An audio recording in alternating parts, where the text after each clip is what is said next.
So, we all have heard the news that Mr. Bill Gates has been touring Africa.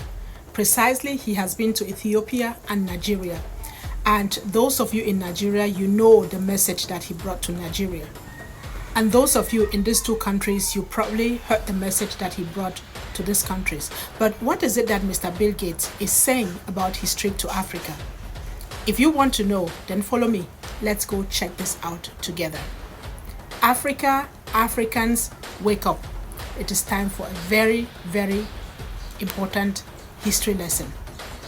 I am on a website called Gates Notes. You'll find the link right here. And this is what Mr. Bill Gates writes about his African trip. Let's read together. 2 countries, 5 days. Highlight of my trip to Nigeria and Ethiopia. A few photos from my latest visit to Africa by Bill Gates, September 5th, 2024. Now let's read it together. I have just wrapped up a busy 5-day trip to Ethiopia and Nigeria. It's a kind of trip that's both tiring and energizing at the same time. Even though I stay in touch with a lot of partners in both countries, the Gates Foundation has been funding work in them for more than 15 years. There is nothing quite like visiting to see the work in action.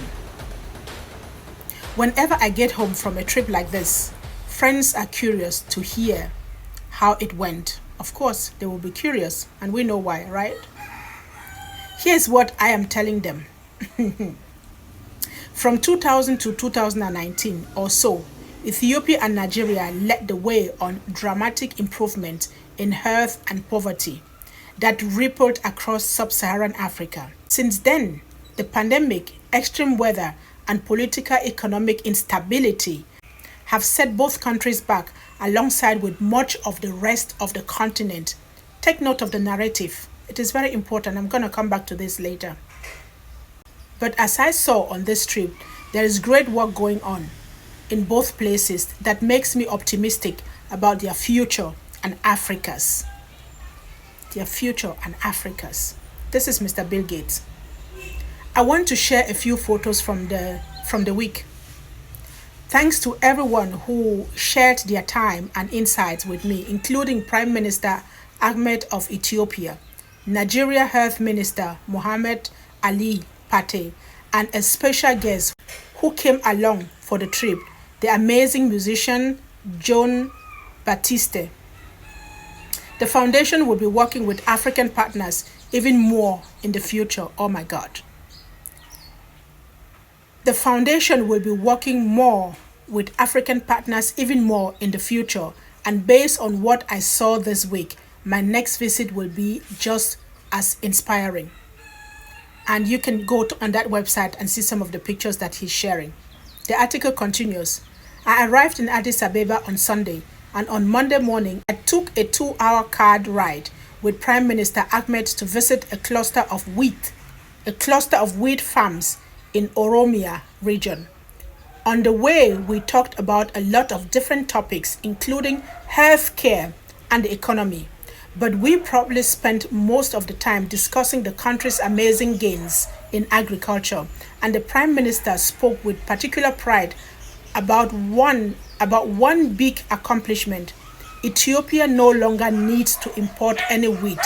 It grows all on its own. People, this is GMO. Listen to the topics of Mr. Gates' conversation. They are all centered around healthcare, about food production. Please take note of Mr. Gates' topics of discussion. They are all centered around agriculture. They are centered around people. They are centered around food. And we know what factor this plays in his depopulation agenda, right? The article continues. The farm cluster we visited is a great example of how they are doing it. 3 years ago, the fields there weren't farmed at all. Today, nearly 2,400 farmers there are working almost 100,000 acres of wheat. And they are using innovative approaches to get the most out of the land. Among other things, they have adopted new varieties of wheat that resist diseases and tolerate extreme weather. They have also created early warning systems that can detect and stop crop diseases before they spread widely. Now, this is the language that is used to let us understand that they're talking about GMO. If they have introduced a new variety of wheat and they're using this, what he calls innovative techniques, this is just telling us bluntly that he's referring to GMO. And if he's visiting these farms, it's because there must be GMO farms. I may be wrong, but I don't think that Mr. Gates is going to visit any farm that produces organic food, because he doesn't stand for organic food. He doesn't. And I will let you go read the rest of the article. That article, there are pictures of him standing with some African people. And what I want to focus on is this.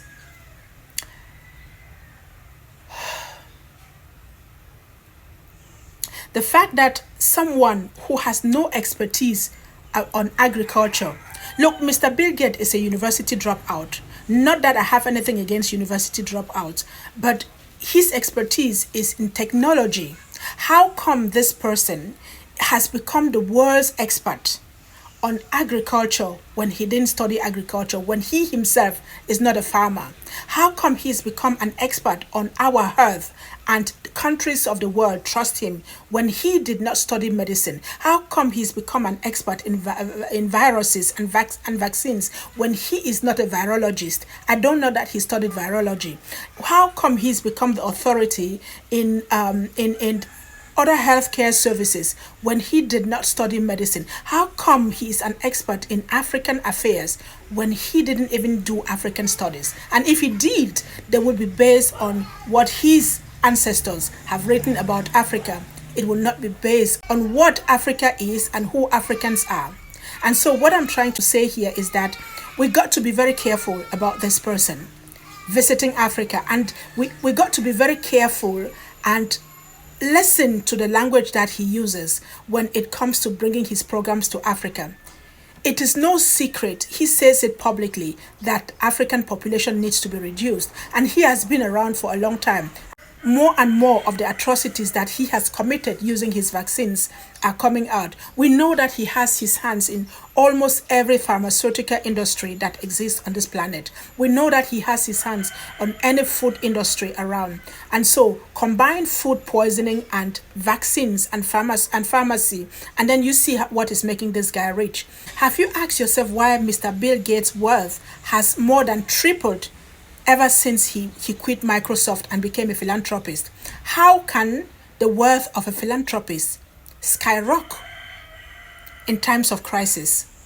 Now you tell me. Africans, wake up. Wake up. Read between the lines. There is so much information out there. We need to teach ourselves how to find, read, and understand some of this information, because we can't afford to be lazy, we can't afford to be passive, and we can't afford to be ignorant. We can't afford to be fooled again.